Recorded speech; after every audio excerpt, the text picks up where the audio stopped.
Hi, hello. My name is Masellis, and welcome to my show, Critical Root Zone, where we dig deep with inquiring minds to get to the root of sustainability, going below the surface to rebuild trust while supporting all voices on our journey to a climate-positive planet.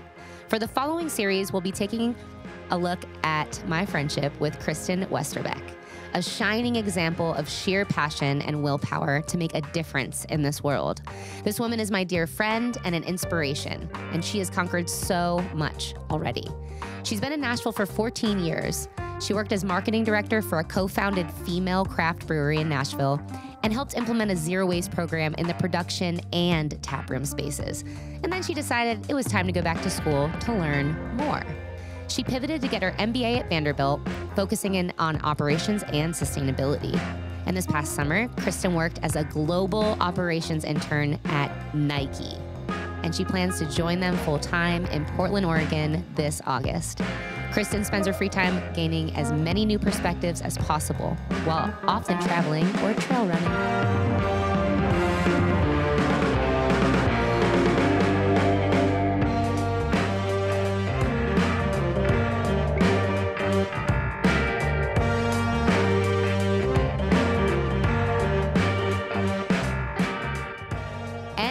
Back. Welcome to the Critical Root Zone. My name is Maris, here with Kristen Westerbeck, and we have gotten deeper into the roots, y'all. We are here. We're getting down in there.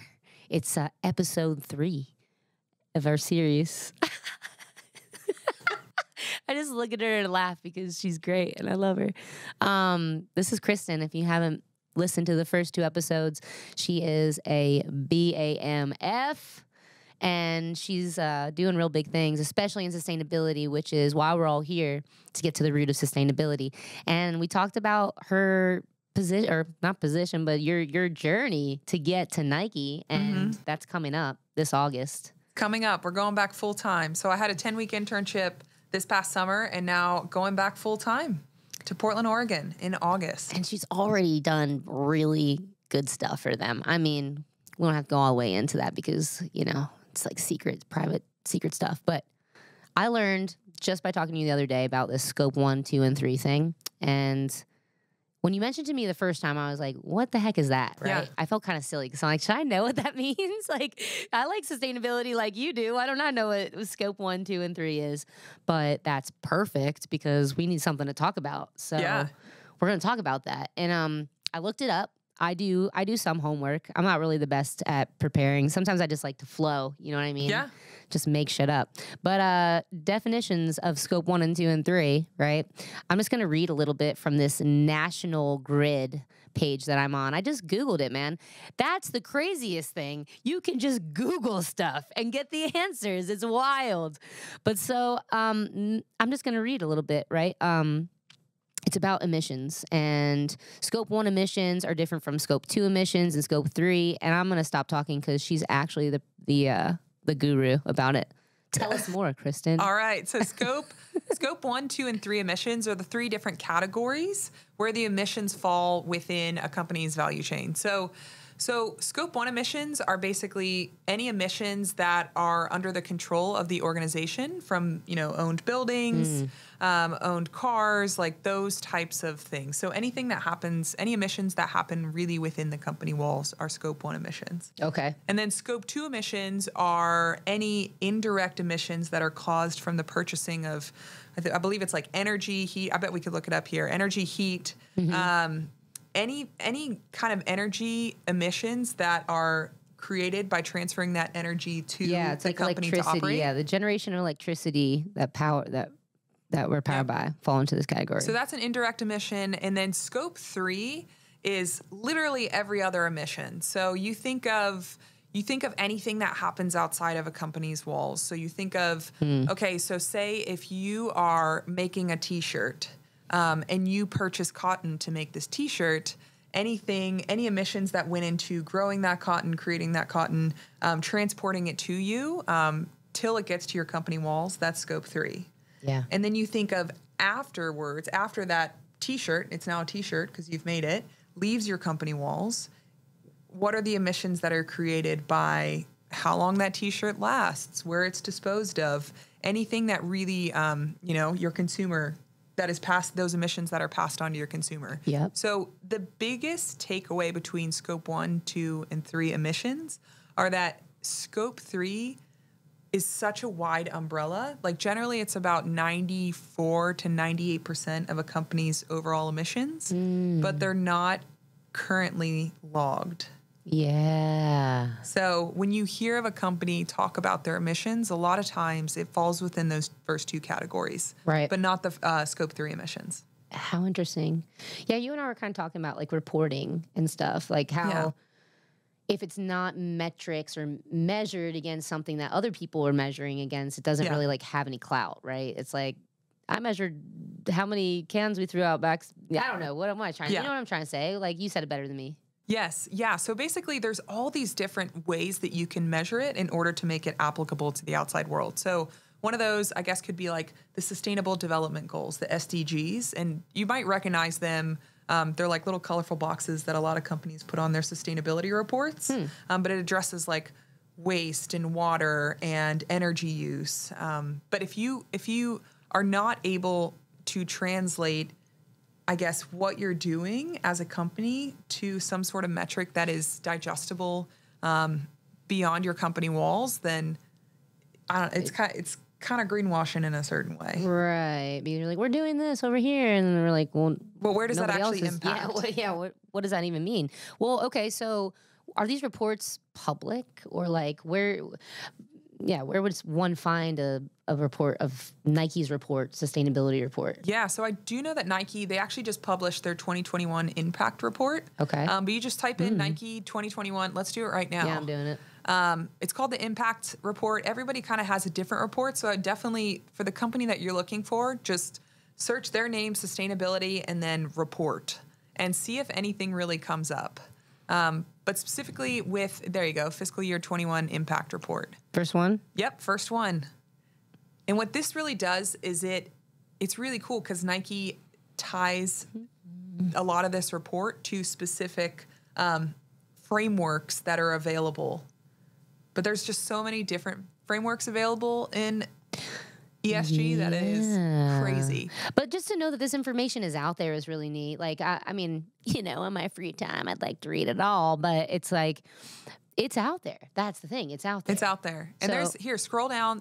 I bet there's like a download. Oh, here, scroll back up just real quick. It says got a link right there. I missed that. There we go. But what this is how many pages is this? I mean, probably a lot. And it goes through, it basically... Learn more. And then here you can look at that section right there where it does that little list. So it talks about, the executive summary, the SASB summary, which SASB is a framework of sustainability that makes Nike's report applicable to the outside world. And then also those SDGs, Sustainable Development Goals at the bottom, is another measurement tool that Nike really uses to make their report relatable. That's so neat. Relatable in the sense of just comparing against other companies. Yeah.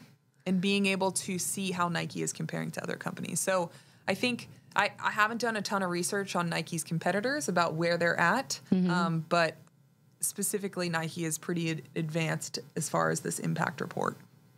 There you go. There's those colorful sustainable development goals. Wow.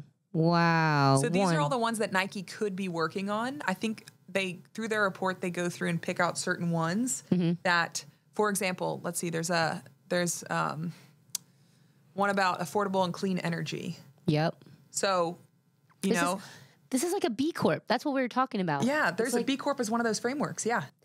So a B Corp is you have to pay to get audited, and they come in and they see all the different ways that you're creating emissions in every process, right? It's about, like you said, jobs and the way that you treat the people, and it's like sustainability in every aspect. Yes. And the scope 1, 2, and 3 is so interesting because scope 1 is just inside the walls. Like it's just so small of a picture. And then you get a little bit wider, like, okay, well, you're still emitting these carbon emissions through this kind of energy and whatnot. Yeah. But then taking into account where you source your materials from, where it goes afterwards, that is really the icing on the cake. That's the good stuff. That's where I get real nerdy. I'm nerding out right now. Yeah. But these goals, it looks like something I've seen in B Corp, which is once you get B Corp certified, you've got the stamp, baby. You're doing something. You're doing it right. Yeah. So you should look up B Corp too. B Corp. They'll probably have a list on there of all the different B Corp corporations. I think one of the most popular or widely known is Patagonia. Yeah. Because they do some good stuff. I think Athleta is on there as well. Yeah. Athleta's a B Corp. So Nike's not a B Corp though. No, not.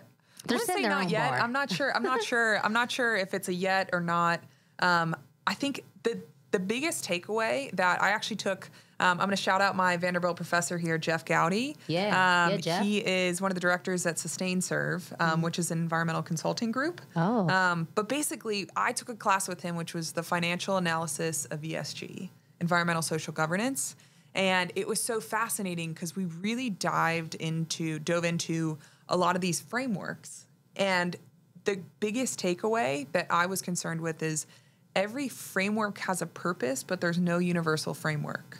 So there's some companies that choose to follow SASB. There's some that choose to follow SDGs. There's some that really work on becoming a B Corp, and that's how they measure their sustainability goals. Right.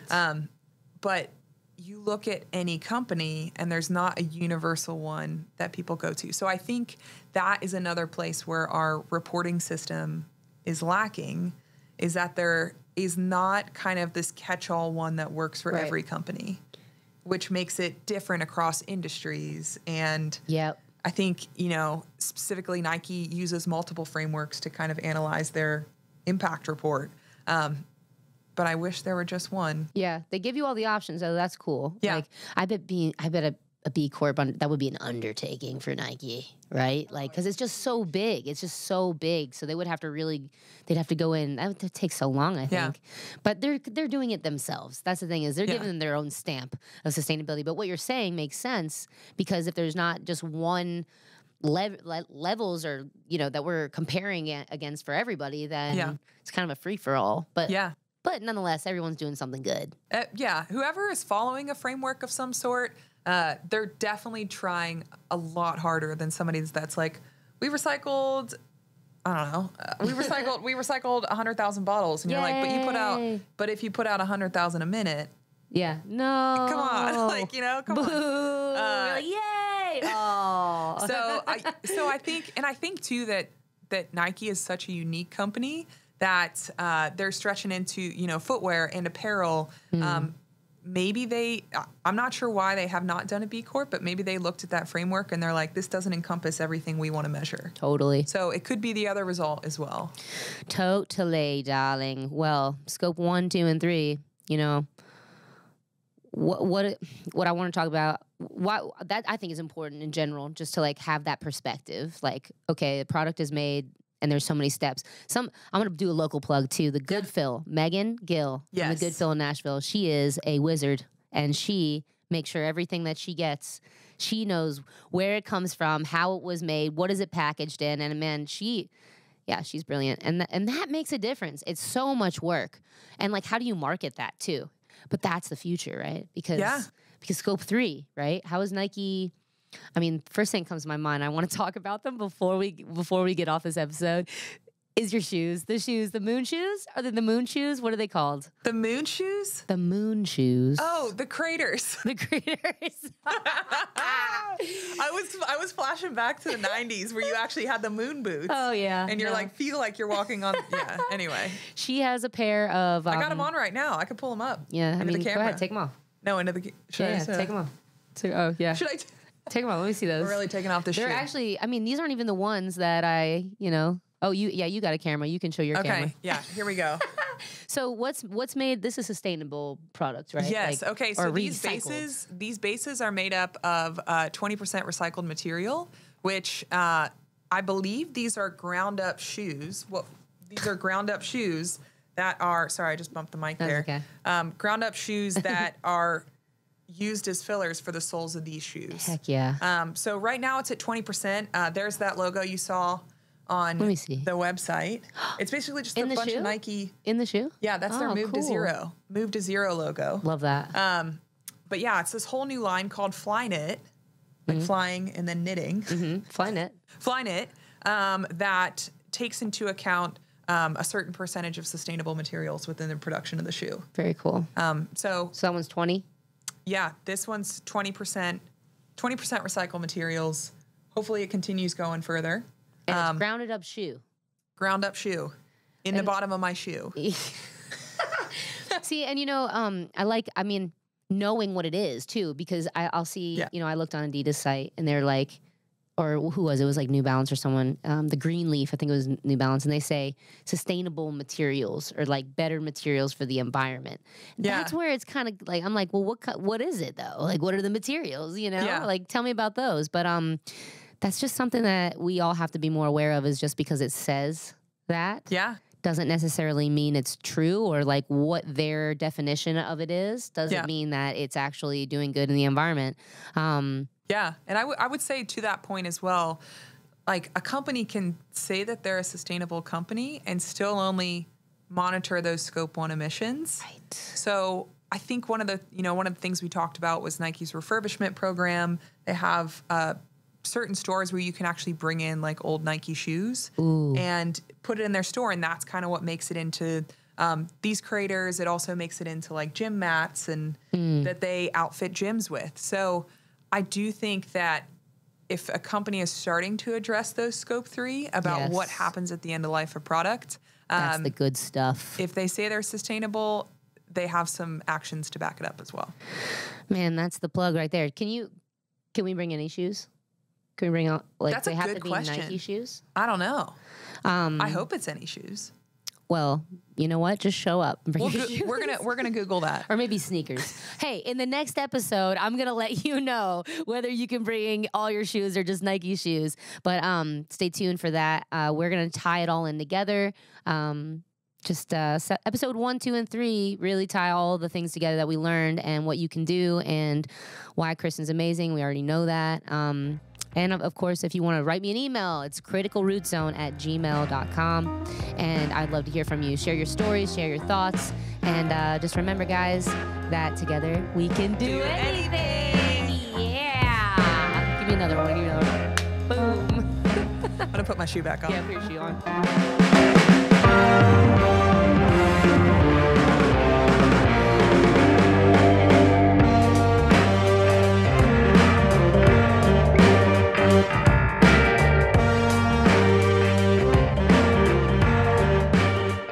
Listening to Critical Root Zone. If you'd like to reach out, email us at criticalrootzone@gmail.com. Critical Root Zone is produced in Nashville, Tennessee. Copyright 2022.